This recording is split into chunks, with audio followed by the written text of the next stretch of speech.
Bismillahirrahmanirrahim. Assalamualaikum warahmatullahi wabarakatuh. Puji syukur kehadirat Allah Subhanahu wa Ta'ala karena telah melimpahkan rahmat dan hidayahnya kepada kita semua sehingga kita dapat belajar bersama ya, bisa mendengarkan bersama mengenai pemilihan uji hipotesis atau pemilihan uji statistik yang nantinya pasti akan kalian gunakan untuk pemilihan analisis data dalam mengolah data dari hasil penelitian yang telah kalian lakukan. Oke, saya izin slideshow terlebih dahulu ya. Nah, ini bisa kalian lihat untuk tabel uji hipotesis yang nantinya akan kalian ambil untuk menganalisis hasil dari penelitian yang telah kalian lakukan itu, kalian bisa mengacu pada tabel uji hipotesis ini. Nah, di sini ada jenis hipotesis komparatif dan juga korelatif. Ada yang tidak berpasangan dan berpasangan. Oke, nanti kita akan bahas ya. Nah, untuk menentukan ujinya itu akan menggunakan apa? Kalian lihat terlebih dahulu untuk skala pengukuran. Ya, masalah skala pengukuran ini yang kalian cantumkan, yang kalian masukkan ke dalam definisi operasional yang telah kalian buat dalam proposal, itu menggunakan apa? Skala ukurnya apakah numerik ataukah kategorik ya?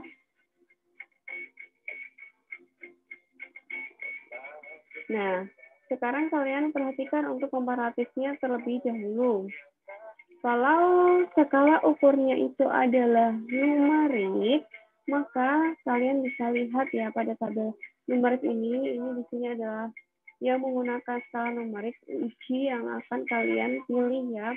Nah, syaratnya yang lain setelah menentukan skala pengukuran, kemudian kalian tarik ke kanan apakah dia tidak berpasangan atau berpasangan. Apakah dua kelompok ataukah lebih dari dua kelompok. Nah, dikatakan berpasangan itu apabila data tersebut, data dalam penelitian kalian itu adalah dari individu atau responden yang sama. Jadi, apabila berpasangan itu berarti individu atau respondennya itu sama, tidak membedakan. Nah, apabila dua kelompok atau lebih tidak berpasangan ya, apabila data berasal dari subjek atau responden yang berbeda ya. Contohnya, misalkan kita meneliti mengenai HB pada ibu hamil misalkan antara penduduk di pegunungan dan di perkotaan. Nah, HB ibu hamil pada penduduk pegunungan itu satu kelompok, kemudian HB pada penduduk perkotaan itu satu kelompok. Jadi di situ ada dua kelompok data yang tidak berpasangan. Ya, berarti di situ misalkan numerik ya, skala pengukurannya adalah numerik. Misalkan 11 sampai 12 berarti dia anemia ringan. Jadi yang digunakan numeriknya ya, intervalnya itu adalah yang 11 hingga 12.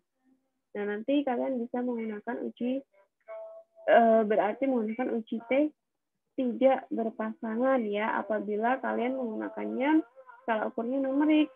Tapi kalau kalian sudah mengkategorikannya menjadi anemia ringan, sedang, berat, nah itu kalian menggunakan skala ukurnya adalah kategorik atau lebih spesifiknya adalah ordinal karena itu adalah bertingkat ya, anemia ringan, sedang, berat.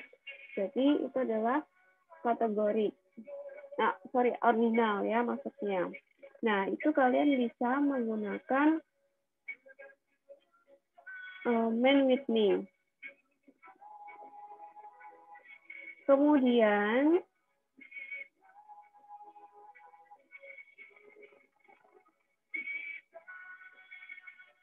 untuk dua kelompok atau lebih yang berpasangan, contohnya misalkan sekelompok bayi akan diukur kualitas tidurnya sebanyak 2 kali, yaitu diukurnya pada bulan Januari dan pada bulan April. Nah, data untuk kualitas tidur pada bulan Januari itu adalah satu kelompok data, dan pada bulan April itu satu kelompok data, dan dari responden yang sama. Kemudian berarti dia adalah dua kelompok berpasangan karena respondennya berasal dari satu individu dari responden yang sama. Ya, kecuali kalau tadi yang tidak berpasangan berarti misalkan dari bayi yang ada di pedesaan dan juga bayi yang ada di perkotaan. Nah, itu berarti dua kelompok tidak berpasangan. Oke. Kemudian untuk data numerik ya, data yang skala ukurnya itu menggunakan numerik, berarti kalian harus terlebih dahulu melakukan uji normalitas data. Nah, untuk uji normalitas data itu untuk menentukan langkah selanjutnya. Apakah kalian akan menggunakan uji normalitas data yang ini ya, ataukah yang di bawahnya. Nah, ini apabila nanti setelah melakukan uji normalitas data, itu hasilnya normal, berdistribusi normal, atau hasilnya itu menunjukkan hasil signifikansi atau nilai p-value itu lebih dari 0,05. Nah, itu dinamakan uji normalitas datanya berdistribusi normal ya. Jadi yang kalian bisa ambil untuk uji statistiknya apabila uji normalitas datanya itu berdistribusi normal adalah yang di atas ini. Apabila tidak normal, maka kalian bisa tarik ke bawah ke tanda panah ini ya. Kalian bisa menggunakan Whitney, Kruskal-Wallis, Wilcoxon ataupun Friedman. Jadi ya, untuk melakukan uji apabila skala ukurnya itu adalah numerik, yang kalian pegang terlebih dahulu ya. Apabila numerik, skala datanya adalah kita harus lakukan uji normalitas data terlebih dahulu. Kemudian kita tentukan apakah dia berpasangan kah atau tidak berpasangan. Kemudian syarat selanjutnya kalian bisa lihat kelompoknya itu ada dua kelompok ataukah lebih dari dua kelompok. Itu untuk untuk skala ukur numerik. Apabila berdistribusi normal, kalian bisa menggunakan uji T tidak berpasangan atau one way ANOVA atau uji T berpasangan atau repeat ANOVA. Tergantung ya dari apakah dia tidak berpasangan ataukah berpasangan, dari dua kelompok ataukah lebih dari dua kelompok. Apabila tidak berpasangan, dua kelompok tidak berpasangan dan berdistribusi normal, maka menggunakan uji T tidak berpasangan. Apabila uji normalitas datanya itu tidak normal, maka menggunakan man with me. Kemudian apabila lebih dari dua kelompok tidak berpasangan dan setelah melakukan uji normalitas data itu datanya berdistribusi normal atau P lebih dari 0,05, kalian bisa memilih bisa menggunakan one way ANOVA. Apabila tidak berdistribusi normal, kalian gunakan Kruskal-Wallis. Nah, apabila berpasangan dua kelompok berpasangan, maka kalian menggunakan uji T berpasangan apabila tadi syaratnya uji normalitas data harus berdistribusi normal.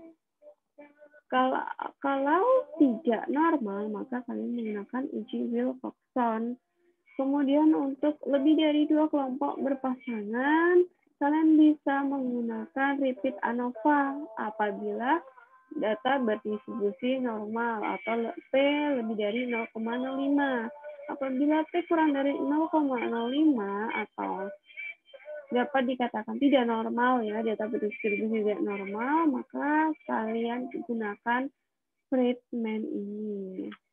Nah, itu untuk skala pengukuran yang numerik.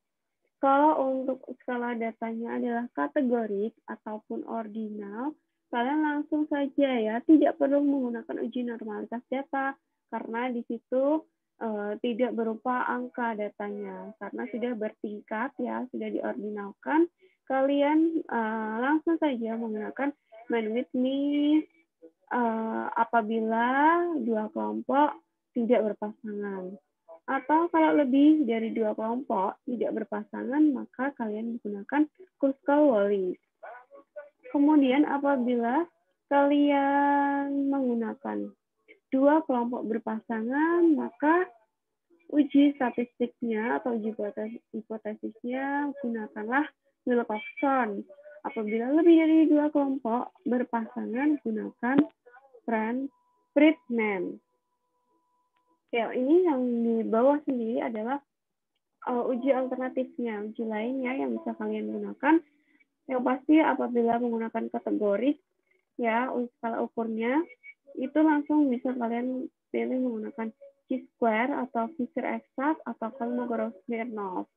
Kalau yang berpasangan, kalian bisa menggunakan McNamara, Cochrane, Marginal Homogeneity, Wilcoxon, Friedman. Oke, kemudian untuk yang korelatif atau asosiatif ya, yang nantinya misalkan kalian judul penelitian kalian adalah hubungan, kalian bisa menggunakan tabel ini. Untuk variabel pertama, variabel independen, kemudian variabel kedua atau dependen, nah kalian itu menggunakan skala ukurnya apa? Kalau nominal-nominal, uji korelasi yang akan kalian pilih, yang bisa kalian pilih adalah koefisien kontingensi atau lambda. Begitu pula apabila nominal dan ordinal, itu sama ya. Ujinya bisa koefisien kontingensi atau lambda, pilih salah satu saja. Kemudian apabila ordinal, kalian bisa menggunakan Spearman atau Gamma, atau juga bisa menggunakan Sommer. Kalau datanya skala ukurnya itu ordinal dan numerik, maka kalian hanya bisa menggunakan Spearman saja. Apabila numerik dan numerik, semuanya menggunakan numerik untuk variabel pertama maupun kedua, maka uji korelasi yang bisa kalian pilih adalah hanya bisa menggunakan persen saja ya. Nah, jadi apabila nanti ini adalah komparatif, apabila kalian akan membedakan atau melihat pengaruh atau membandingkan ya, kalian bisa menggunakan salah satu uji di sini. Tentunya dengan syarat-syarat yang tadi yang sudah saya sebutkan ya, skala ukurnya menggunakan apa, dua kelompok atau lebih, dan di situ berpasangan atau tidak berpasangan. Oke, baik. Sekian yang dapat saya jelaskan untuk materi kali ini. Ya, apabila ada kurang lebihnya, saya mohon maaf. Akhir kata, wabillahi taufiq wal hidayah. Wassalamualaikum warahmatullahi wabarakatuh.